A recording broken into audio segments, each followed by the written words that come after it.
ওই খাবারটা তোমাদের জাহান্নামে যারা তাদের জন্য বরাদ্দ। কেমন করে খাইবো, কেমন করে বন্ধু সহ্য করবা?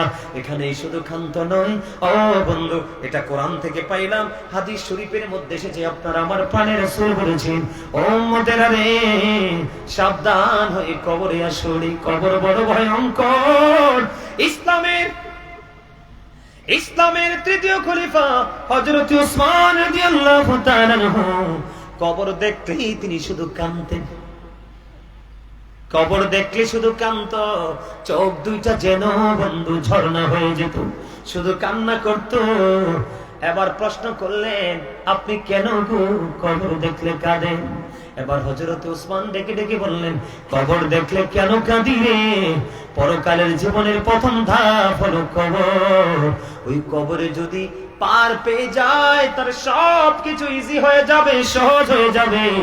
আর কবরে যদি রেস্ট হয়ে যায়, আটকা পড়ে যায় রে, তার বাকি সবগুলো তার প্রতিকূলে চলে যাবে। কেমন করে সইবে রে মানুষ? সইতে পারবা না গো। আমার রাসূল জানিয়ে দিয়েছে রে, ও আমার দেওপাড়ার আমার ভাই বাবারা, আমি আরেকটু আলোচনা করি, আলোচনাটা বুঝিয়ে দিব, তোমরা বিরক্ত হও না, একটু মনটা দিয়ে আলোচনা শোনো। কত ভয়ঙ্কর হবে বন্ধু জাহান্নামীদের অবস্থা। আমার রাসূল বলেছেন, ও বন্ধু, হাদিস শরীফের মধ্যে এসেছে, ওই জাহান্নামীদের জন্য একটা খাবার বরাদ্দ আছে। ওই খাবারটার নাম হলো বন্ধু তিনাতুল খাবাল। কি?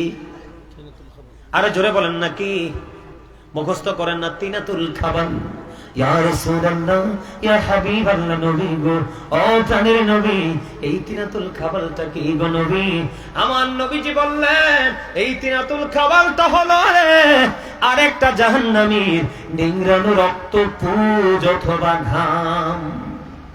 নাউজুবিল্লাহ বলবেন না আপনারা? রক্ত, পচা ফুজ মানুষের শরীরে বিষ পোড়া হয় না? পাকার পরে দেখবেন বিষ পোড়া বার হয় কিনা। ও বন্ধু, রক্ত, পুজ অথবা ঘাম, ওই জাহান্নামীদের জন্য খাবার বরাদ্দ করে দিলেন। আমার রাসূল বন্ধু জানিয়ে দিয়েছে, ঘামের গন্ধ যদি নাকে লাগে, একজন আরেকজনের পাশে বসি না, একবার পরার পরে পোশাকটার পরি না, ঠিক কিনা বলেন? কিন্তু বন্ধু, ওপারে কত ভয়ঙ্কর খাবার। সবচেয়ে বড় খবর হলো, পৃথিবীর আপনি যাই খান না কেন, পানি পান করা ছাড়া বাঁচা সম্ভব না। কথা বলেন না, ঠিক না ঠিক? পানি পান করা ছাড়া বাঁচতে পারবো না আমরা। পানি ছাড়া বাঁচা যায় না রে। জাহান্নামীদের ভয়ঙ্করতার কথা কেমন করে বলে শেষ করব? জাহান্নামী যারা, অপরাধী যারা বন্ধু, তাদের জন্য, তাদের যখন পানির তৃষ্ণা লাগবে, তাদের জন্য পানি বরাদ্দ করে দেওয়া হয়েছে। ওই পানি এত উত্তপ্ত, এত গরম গো, ওই পানিটা তার মাথায় দিয়ে ঢেলে দেওয়া হবে। কি দিয়ে? মাথা দিয়ে ঢেলে দেওয়া হবে। মাথায় ঢালতে দেরি, পেটের মধ্যে ঢুকতে দেরি হবে না। পেটটার মধ্যে ঢুকতে দেরি রে।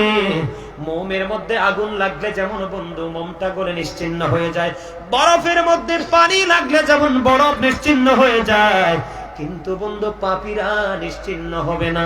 একবার পড়বে আবার ছাই হবে, একবার ধ্বংস হবে আবার পুনরুজ্জীবিত হবে। বলে কেমন বন্ধু? ও বন্ধু, পানিটা আপনার মাথায় ঢালবে, পেটের মধ্যে ঢুকবে, 2 রানের মধ্যখান দিয়ে বন্ধু লিকুইড হয়ে বের হতে থাকবে। তবে দুঃখজনক হলেও সত্য, ও বন্ধু, পৃথিবীতে বিড়ি খাওয়াইয়া পক্ষে আনা যায়। কথা কন? নাস্তা খাওয়াইয়া পক্ষে আনা যায়, প্রেমের বন্ধন লাগাইয়া 500-1000 টাকা ঘুষ দিয়ে পক্ষে আনা যায়। ও বন্ধু, বিচার যদি তোমার বিপক্ষে চলে যায়, কোনো না কোনো কিছু দিয়ে সেইটাকে তোমার পক্ষে আনা যায়। ওরে দাও পাড়ার মানুষ, তোমরা শুনে রাখো, এত ভয়ঙ্কর অবস্থা হবে কাল হাসুরের দিন। কবর, হাসর, তোমার প্রত্যেকটা জায়গা বিপদে পরিপূর্ণ থাকবে। কিন্তু আমার আল্লাহ বলে দিয়েছেন, এখানে কিন্তু পার পাইতে পারো বিনিময় দিয়ে। কথা বলেন না কেন? বিনিময় দিয়ে কোনো না কোনো ভাবে আপনি পার পেয়ে বেঁচে যেতে পারেন। কিন্তু আমার আল্লাহ জাহান্নামীদেরকে ভয়ঙ্কর খবর দিয়েছে। আল্লাহ বলেছেন, লা ইয়ামুতু, people will not die that day, সেদিন মানুষগুলো মরতে পারবে না। আল্লাহ বলেছেন, ফিহা ওয়ালা ইয়াহইয়া, people will not be able to live that day, সেদিন মানুষগুলো বাঁচতে পারবে না। আমার আল্লাহ বলে দিয়েছেন, ওয়াহুমান হাবিয়িন, আমার আল্লাহ বলে দিয়েছেন, people will not be able to escape that day, সেদিন মানুষগুলো সেখান থেকে পালাইতেও পারবে না। আপনি যদি বলেন হুজুর আমি ছুটি আসবো, দৌড় দিয়ে পালিয়ে যাব, আমার আল্লাহ এমন চিন্তা যারা করেন তাদের জন্য ওয়াজ করেছেন। আমার আল্লাহ বলেছেন ইন্না বাতশা রাব্বিকা লাশাদীদ, the seizing of Allah is difficult. আল্লাহর ধরা, আল্লাহর পাকড়াও বড় শক্ত, বড় কঠিন। আল্লাহ বন্ধু শক্ত করে ধরবে রে, তুমি চাইলেও দৌড় দিয়ে যাইতে পারবা না। তুমি তোমার আমলনামা লুকাইতে চাইবা, পারবা না, পারবা না। আমার আল্লাহ বলেছেন ইন্নাল্লাহা সারিউল হিসাব, Allah is going to take account. আল্লাহ হিসাব গ্রহণে অত্যন্ত তৎপর। কি করবেন আরো জোরে বলেন। এবার দিব এক্সাম্পল, নিবেননি? কথা বলেন, এক্সাম্পল নিবেননি? আযাবটা মানুষের যে আসে, আযাবটা কেমন করে আসে? এই যুগের আপনাদের এলাকার ছেলেরা জিন্স প্যান্ট পরে কি পরে না? কথা বলেন না কেন? একদম বর্তমান প্রেক্ষাপট নিয়ে আলোচনা, জাহান্নামী চিহ্নিত করতে হবে। আমার দিকে তাকান, জিন্স প্যান্ট পরে কি পরে না? জাহান্নামে যাইতে হলে এতটুকুই যথেষ্ট। আমার দিকে তাকান। আল্লাহ রাব্বুল আলামিন বান্দার জন্য 3 শ্রেণীর পোশাক দিয়েছে। কয় শ্রেণীর? একটা হলো লজ্জাস্থান ঢাকার পোশাক, আরেকটা হলো সাজের পোশাক, আরেকটা হলো তাকওয়ার পোশাক। আমার আল্লাহ বলে দিয়েছেন লিবাসুত তাকওয়া যালিকা খায়র। আমার আল্লাহর কাছে সবচেয়ে উত্তম পোশাক হলো তাকওয়ার পোশাক। এদিক তাকান, জাহান্নামীদেরকে পরিচয় করিয়ে দেই। জাহান্নামে যাওয়ার জন্য কতটুকু অপরাধ যথেষ্ট সেটা বুঝাইয়ে দেই। এবার যেটা হাসতে হাসতে আমরা করি, আল্লাহর কোরআন থেকে প্রমাণিত। পরে আমি যাব হাদিসের কাছে। আল্লাহর নবী আল্লাহ রাব্বুল আলামিন পবিত্র কোরআনে জানিয়ে দিয়েছেন ঈমানদার পুরুষদের পোশাক উপর দিয়ে থাকবে নাভি বরাবর অথবা নাভির উপরে, আর নিচের দিক দিয়ে থাকবে টাকনুর উপরে। এই পোশাক পরা, এই কন্ডিশনে পোশাক পরা ঈমানদার পুরুষের জন্য ফরদা এবং ফরজ। সুবহানাল্লাহ বলেন না কেন? এটা হলো পুরুষের জন্য পর্দা, উপর দিয়ে নাভি বরাবর আর নিচের দিক দিয়ে বন্ধ টাকনুর উপরে। এইটা হলো পুরুষের জন্য পর্দা এবং ফরজ। আপনি বলেন এখনকার ছেলেরা কি পর্দা করে ফরজ মানে? আপনাকে আল্লাহ রাব্বুল আলামিন সুন্দর করে বানিয়েছে, সুন্দর করে বানিয়ে সুন্দর রাখার জন্য সুন্দর পোশাক দিয়েছি। আপনার লজ্জাস্থান ঢাকার জন্য।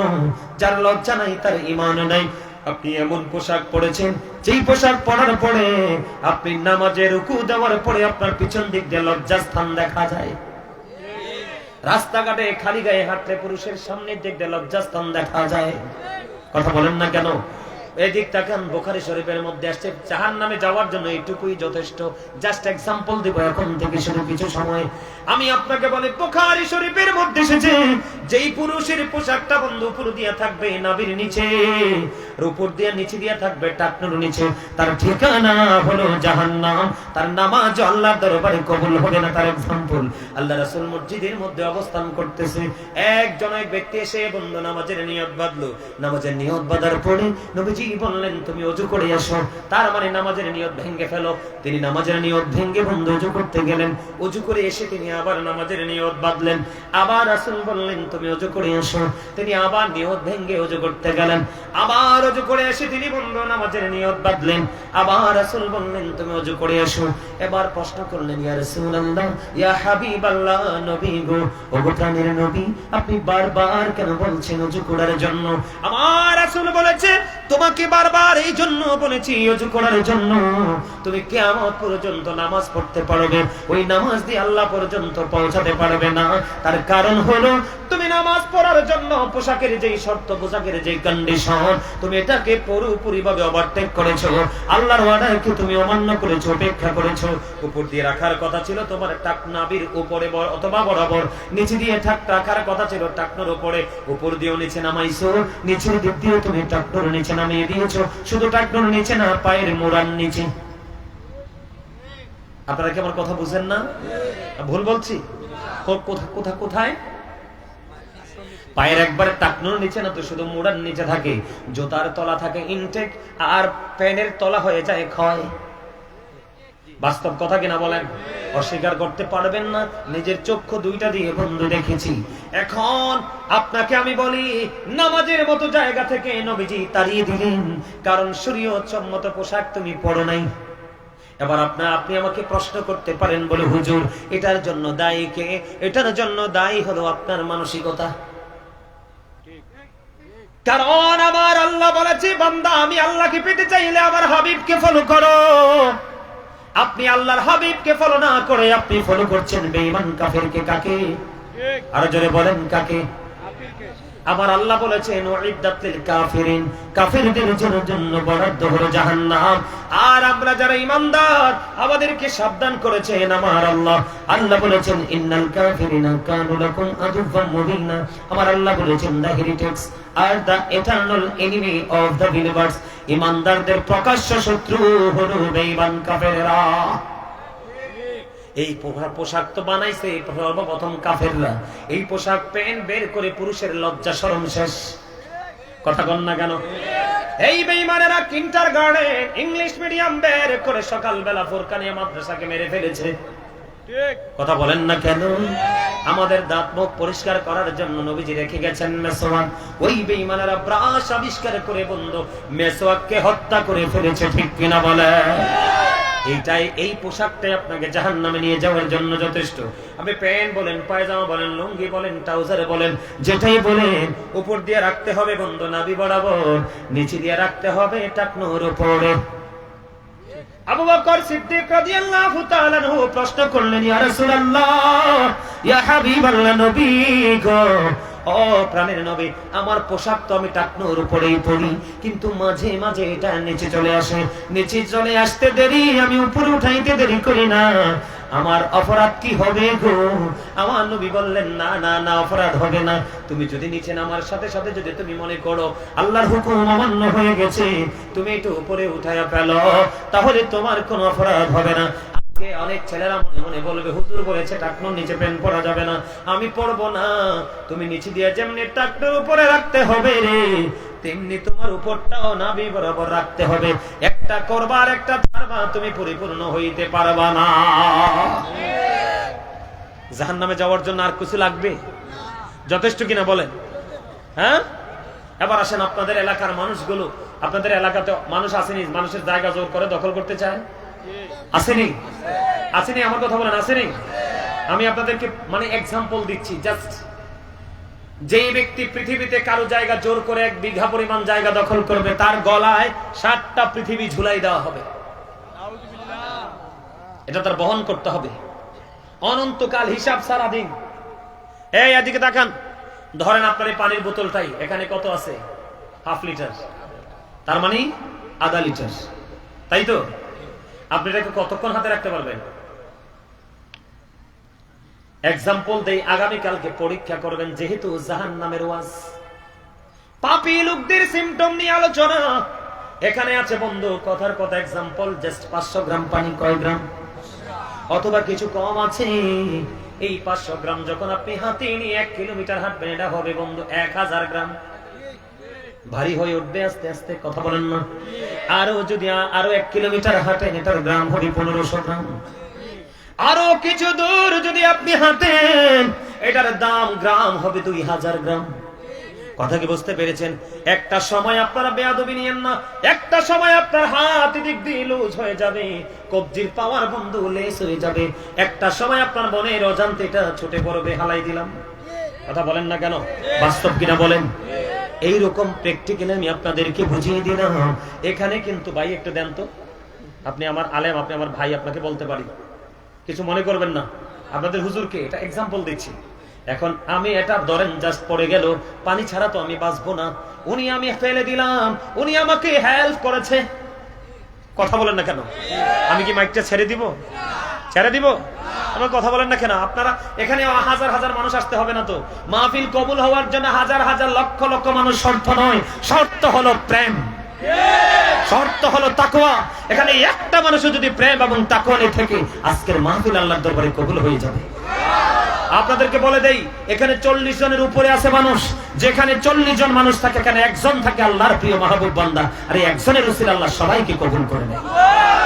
আর আপনাদের জন্য তো আমি নিয়ামত, আমি একদিকে মেহমান আর একদিকে মুসাফির। আল্লাহ যখন খুশি হয়, বাবা মার কোলে তুলে দেয় কন্যা সন্তান। সুবহানাল্লাহ বলবেন না? আর কন্যা সন্তান, আল্লাহ গো আপনি যদি আরো বেশি খুশি হন, আল্লাহ কয় আমি পৃথিবীতে দেই বৃষ্টি। আল্লাহ আপনি যদি আরো বেশি খুশি হন, তখন আপনি কি করেন? আমার আল্লাহ বললেন, আমি কারো বাড়িতে পাঠিয়ে দেই মেহমান। আপনারা মেজবান, আমি হইলাম মেহমান। মেহমানের দোয়া নিঃশব্দে কবুল হয়ে যায়। বন্ধু বলতেছিলাম, আমার এই ভাই, আমার মেয়ে, আমি এক্সাম্পল ইচ্ছে করে ফেলাইছি কিন্তু পরিস্থিতিটা বোঝানোর জন্য। আমার ভাইটা ফেলে যাওয়ার পরে তিনি আমাকে তুলে দিলেন, কিন্তু ওপারে কেউ তো তুলে দিবে না। আমার আল্লাহ বলেছেন, লা ইয়ামুতু ফিহা ওয়ালা ইয়াহইয়া ওয়া মা হুম আনহা বিগাইবিন। বাঁচতে পারবা না, মরতে পারবা না, পালাতেও পারবা না। আমার আল্লাহ বলেছেন, ওয়া লিজ জালিমিনা মিন আনসার। তুমি তখন কোনো সাহায্যকারীও পাবে না, কারণ আমি তোমার জন্য কোনো সাহায্যকারী রাখি নাই। জোরে জোরে কন্না নাউজুবিল্লাহ, আর জোরে বলেন না নাউজুবিল্লাহ। ও বন্ধু, 1 কেজি বা আধা কেজি আপনি আমি আর কি করতে পারবো না, বহন করতে পারবো না। নির্দিষ্ট সময়ের পরে বন্ধু এটা ছেড়ে দিব, কিন্তু ওপারে কত সময় আপনার গলায় ঝুলিয়ে দিবে। 7টা পৃথিবী আপনাকে বহন করতে হবে মাত্র 1টা বিঘা জায়গা দখল করার কারণে জোর করে। এবার আসেন, এখানে শুধু ক্ষান্ত নয়, জাহান্নামী হবে কারা? সাপোর্টাররাও জাহান্নামী হবে। রাসূল বলেছেন, তুমি জানো লোকটা ক্যারেক্টারলেস, তার মানে চরিত্রহীন, লম্পট। কথা বলে না? তুমি জানো মানুষটা খারাপ, কিন্তু তারপরেও তুমি 500 টাকার জন্য, বাজারের দিন একটা মাছের জন্য, ও বন্ধু, অথবা তোমার কোনো বিপদ মুক্তি করে দিয়েছো, এই জন্য তুমি অপরাধীকে অপরাধ করার জন্য উৎসাহ দিয়েছো, সাপোর্ট দিয়েছো। নবীজি বলেছেন, অপরাধী জানার পরেও যে অপরাধীকে সাপোর্ট দিবে সে মুসলমান থেকে খারিজ হয়ে যাবে, সে আর কখনো মুসলমান থাকতে পারে না। জোরে কন্যা নাউজুবিল্লাহ। গেল বন্ধু একটা এক্সাম্পল। এখন বর্তমানে নাথিং বাংলাদেশ ইনকাম করা একবারে সহজ হয়ে গেছে। এই যেভাবে মানুষ আর্ন করতে পারে মান্থলি, ঠিক কিনা বলে? এটার নাম হলো কি? সুদ। কথা কয় না? কেউ কেউ বলে মুনাফা, আবার কেউ কেউ বলে বন্ধু ইন্টারেস্ট। আছে না নাই? কথা বলেন না, কথা কয় না? আসেনিও। আমি আপনাদেরকে বলি, সামুর ইবনে জুনদুব রাদিয়াল্লাহু তাআলা আনহু থেকে হাদিস বর্ণিত। নবীজি একদিন সাহাবায়ে কেরামের, বুখারী শরীফের হাদিস, নবীজি একদিন সাহাবায়ে কেরামকে প্রশ্ন করলেন, ও সাহাবীরা রে, তোমাদের মধ্যে এমন কি কেউ আছো আজকে কোনো স্বপ্ন দেখেছো? সাহাবীরা বললেন, ইয়া রাসূলুল্লাহ, না না না, আমাদের মধ্যে এমন কেউ নাই, আমরা স্বপ্ন দেখেছি গো নবী। এবং নবীজি বললেন, আমি একটা স্বপ্ন দেখেছি, তোমাদেরকে বলবো। ইয়া রাসূলুল্লাহ, শুনতে মনে চাই গো নবী।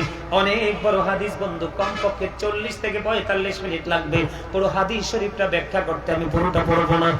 এর মধ্যে একটা অপশন হলো, নবীজি সাহাবায়ে কেরামকে ডেকে ডেকে বলছেন, সাহাবীরা শোনো, আমার কাছে 2জন ফেরেশতা আসলো। কি? 2জন ফেরেশতা আসলো, এসে বলল, ইয়া রাসূলুল্লাহ, চলুন। আমি 2জন ফেরেশতার সাথে চলতে শুরু করলাম। অনেকগুলো দৃশ্য আমি দেখতে পেলাম। কি পেলাম? অনেকগুলো দৃশ্য আমি দেখতে পেলাম। ও বন্ধু, আমার দিকে তাকান। নবীজি যে দৃশ্যগুলো দেখেছেন, এর মধ্যে সেকেন্ড দৃশ্যটা হলো, আমার রাসূল বললেন, আমি দেখতে পাইলাম একটা লোক গদির মধ্যে এইভাবে চিত হয়ে হেলান দিয়ে আছে। এদিকে তাকান, হেলান দিয়ে আছে। আরেকজন বন্ধু লোহার শক্ত চিরুনি দিয়ে এই দিক দিয়ে তার চামড়াটা তুলে ফেলতেছে, চিৎকার করতেছে। একদিকে চামড়াটা তুলতেছে, আরেক দিক দিয়ে জোড়া লাগতেছে, আরেক দিক দিয়ে জোড়া লাগতেছে, আরেক দিক দিয়ে তুলতেছে। এই অবস্থা দেখে রাসূলের সঙ্গীদেরকে প্রশ্ন করলেন ফেরার পথে, ওই মানুষটা কে, তার অপরাধ কি? এবার আমার রাসূল বললেন, ওই মানুষটা হলো দুনিয়ার মিথ্যাবাদী। নাউজুবিল্লাহ বলেন না কেন? এই মানুষটা কি? দুনিয়ার মিথ্যাবাদী। একদিক দিয়ে জীবন্ত মানুষের চামড়া তোলা হচ্ছে, আরেক দিক দিয়ে জোড়া লাগতেছে, এমনি ভাবে চিৎকার চলতেছে, সাজাও চলতেছে। বন্ধু, আমি আপনাদেরকে বলে দেই, আমাদের দেশে অনেক বক্তা আছে, দেখবেন কাল্পনিক গল্প বলে স্টেজে বসে বসে। একটা কথা মনে হয়েছে কইলেই তেমনি, আরে আমি না, বক্তার স্টাইল ডিজাইন। কথা কয় না কেন? এরকম বক্তা আছে না নাই? আবার নিজেকে পীর দাবি করে। তার চেহারা দেখলে আমার কাছে বন্ধু পীর তো থাক দূরের কথা, হক্কানি আলেম মনে হয় না।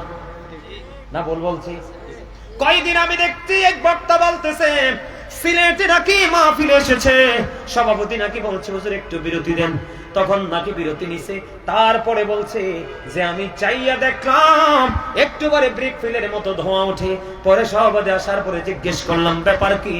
কয় ব্যাপার হলো ওইখানে সবাই মিলে বিড়ি খাইছি। এটা আমার বক্তব্য নয়, ওই বক্তার বক্তব্য। শুনছেন কিনা জানি না, শোনেন নাই?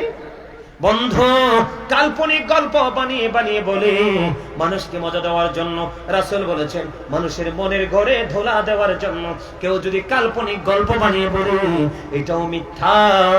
ও বন্ধু, এটাও মিথ্যার অন্তর্ভুক্ত।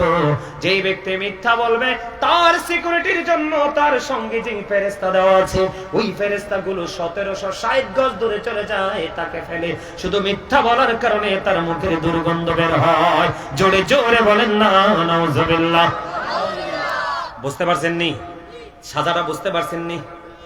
বন্ধু, তার চরিত্র হলো মানুষের চরিত্র হলো কেউ এই ঘর থেকে এই ঘরে মিথ্যা কথা বলে ঝগড়া লাগায়, কেউ এই বাড়ি থেকে ওই বাড়ি, কেউ এই সমনি থেকে ওই সমনি, আছে না নাই? এমনি করে করে বন্ধু এখন বর্তমানে সোশ্যাল মিডিয়ায় দেখা যায়। কি সমস্যা কি সোশ্যাল মিডিয়ায় দেখা যায় বন্ধু মিথ্যার ছড়াছড়ি, ঠিক কিনা বলেন? সংবাদ পাঠক পাঠিকারা বন্ধু এইভাবে টেনে টেনে তাদের সাজা কন্টিনিউ বরাদ্দ রইল। নাউজুবিল্লাহ। আমার নবীজি আরেকটা দৃশ্য দেখতে পেয়েছে, আমার রাসূল আরেকটা দৃশ্য দেখতে পেলেন। একজন লোক রক্তের নদীতে সাঁতার কাটে। কি কাটে? রক্তের নদীতে সাঁতার কাটতেছে। সাঁতার কেটে কেটে কুলে আসতে চায়, আরেকজন পাথর নিয়ে বন্ধু কুলে দাঁড়িয়েছে। আসতে যখন চায় তাকে পাথর মারা হয়। এবার সঙ্গীদেরকে নবীজি প্রশ্ন করলেন এই মানুষটাকে, তার অপরাধ কি? এবার এই কথা বলার পরে এবার ওই ফেরেশতারা বলল নবী গো, ওইটা হলো দুনিয়ার শোধ করে এই জন্য তার এই সাজা বহাল। নাউজুবিল্লাহ বলেন না? সত্য খায় না, গরিবের শরীরে রক্ত চষে নিয়ে আসে। কথা কয় না কেন? শুধু তাই নয়, নবীজি যখন মেরাজে গেলেন, মেরাজে যাওয়ার পরে জাহান্নামের দিকে নজর দিলেন। নজর দিয়ে চাইয়ে দেখে এক একটা মানুষের পেট এক একটা ঘরের মতো বড় বড়। ও জিবরাইল, এই ঘরের মতো বড় বড় পেটওয়ালা মানুষগুলো কারা? এবার জিবরাইল ডেকে ডেকে বললেন ইয়া রাসূলুল্লাহ, নবী গো, এরা হলো দুনিয়ার সুদখোর। আমার নবীজি বললেন এদের পেটের দিকে তাকায়া দেখলাম, এদের পেটের মধ্যে সাপ আর বিচ্ছু দেখা যায়। জোরে জোরে বলেন না নাউজুবিল্লাহ। দেখবেন সুদখোর মোটা হয়, এটা হলো তার অভিশাপ। কি এমনি করে করে করে করে প্রত্যেকটা সেক্টরে গিয়ে দেখবেন এখন অপরাধের ছড়াছড়ি। কথা কয় না কেন? যে ব্যক্তি সুদের মাধ্যমে 1 টাকা খাইলো সে যেন তার মায়ের সাথে 36 বার জিনা করবে। এমনি করে করে পাপের কোনো শেষ আছে না নাই? আরো জোরে নবীজি আরো দেখলেন। আজকে গতকালকে খবর পাইলাম 24 ঘন্টা না 48 ঘন্টার মধ্যে কয়টা ধর্ষণ হয়েছে? 17টা ধর্ষণ হয়েছে। অটো থেকে নামাইয়া মেয়েকে ধর্ষণ করেছে। জোরে কন্যা নাউজুবিল্লাহ। এদিকে তাকান, আল্লাহর হাবিব যখন যাইতে লাগলেন আরেকটা দৃশ্য দেখলেন, উলঙ্গ নারী পুরুষকে আগুনের মধ্যে পোড়া হচ্ছে, চিৎকার করতেছে। প্রশ্ন করা হলো ফেরেশতাদেরকে আর সঙ্গীদেরকে, এরা কারা? ইয়া রাসূলুল্লাহ, এরা হলো পৃথিবীতে জিনা করনে ওয়ালা নারী এবং পুরুষ। তার মানে প্রত্যেকটা কর্মের আলাদা আলাদা কি আছে? সাজা আছে। সম্মানিত উপস্থিতি, অনেক লম্বা সময় হয়ে গেছে। হ্যাঁ, এরা তো জিকির করে না। আমি তো জিকির করব, আমি জিকির করে মিলাদ পড়বো, মিলাদ পরে মুনাজাত দিয়ে দিব। সকলে বলেন আমিন। আর যারা বলেন আমিন। আমার আল্লাহ আল্লাহ আল্লাহ লা ইলাহা ইল্লাহু আল্লাহ আল্লাহ। আরে না, কামত না, মানুষ নেই। ও আল্লাহ আল্লাহ আল্লাহ লা ইলাহা ইল্লাহু। মনটাই আমার চাই যে শুধু যেতে মদিনায়। অবুঝে মনের বোঝাইছ তো, সে তো বোঝে না নবীজি। আল্লাহ আল্লাহ লা ইলাহা ইল্লাহু আল্লাহ আল্লাহ। জোরে জোরে লা ইলাহা ইল্লাহু। না জানি তো বাইতে নৌকা, না জানি সাঁতার। আইরে দয়া করে পার করিও জাহান্নাম মাজার নবীজি। আল্লাহ আল্লাহ লা ইলাহা ইল্লাহু আল্লাহ আল্লাহ।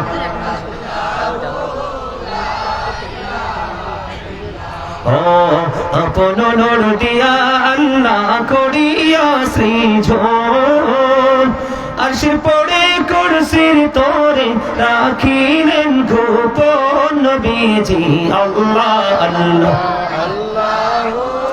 লা ইলাহা ইল্লাল্লাহ আল্লাহ আল্লাহ লা ইলাহা ইল্লাল্লাহ সশরীরে জিন্দা নবীজি সোনার মদিনায় আসুন সবাই দাঁড়াইয়া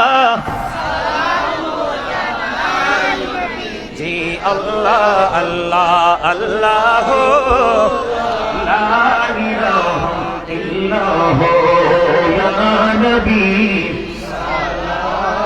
মালাইকা ইয়া রাসূল মালাইকা ইয়া হাবিব মালাইকা সালাওয়াত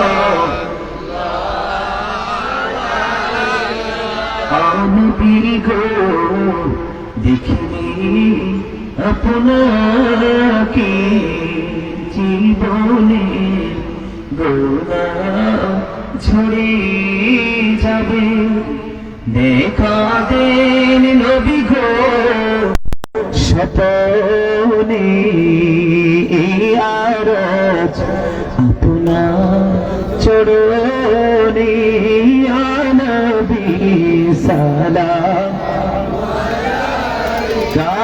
ইয়া রাসূল সালাম ইয়া হাবিব সালাম সালাওয়াত আহদ জাহানের বাদশাহ কান্দে রে তায়েফের রাস্তার কিনারে কেন যে মারল কাফেরে মায়া নাই তাদের অন্তরে ইয়া নবী মালাইকা ইয়া রাসূল ইয়া হাবিব সালাম সালাওয়াত तुम ही हो साहिबी जबली तोड़ तुम ही हो साहिबी जबली नूर तुम ही हो साहिबी माँ की तुम ही हो साहिबी मदानी या नबी मोहब्बत या रसूल सलाम या हबीब सलाम सलावत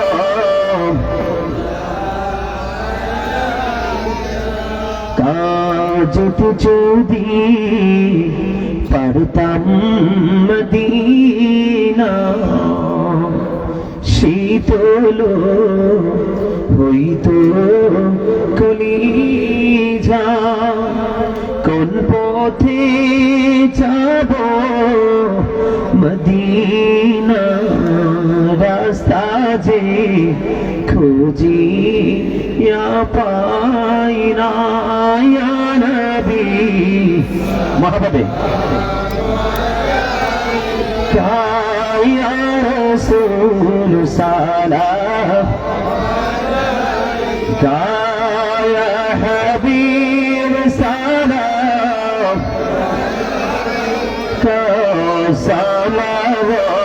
সালাওয়াতুল্লাহ মুস্তাফা জানি রহমত পেলা को सलाम शम्हे बज में को सलाम दुरूदी कल्बों में उजमते मुस्तफा है कि मोती आला हजरत पेला लाम मुस्तफा जानी रहमत पेला लाम शम्हे बज में हिदायत गौसुल आजम इमामतों का वन्नों का जलवाही शानी कुदरत पेला को सलाम मुस्तफा जानी रहमत पेला को सलाम शम्हे बज में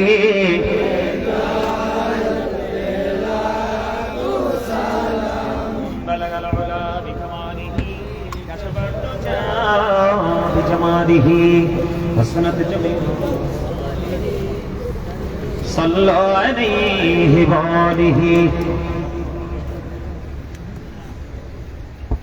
আলহামদুলিল্লাহ আমরা শুরু থেকে এই পর্যন্ত খুব সুন্দর আল্লাহ রাব্বুল আলামিনের অশেষ মেহেরবানিতে আমাদের মাহফিল সুন্দর জমণ্ডিত।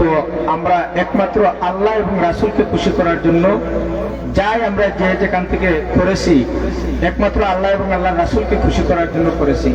এ পর্যায়ে আসলে আমরা প্রতি বছর মাহফিল করি। আমি হুজুর মেহমান অনেক দূর থেকে আসছেন, হুজুর নিজেই বলছেন যে আমার জন্য আসলে মানুষও কম।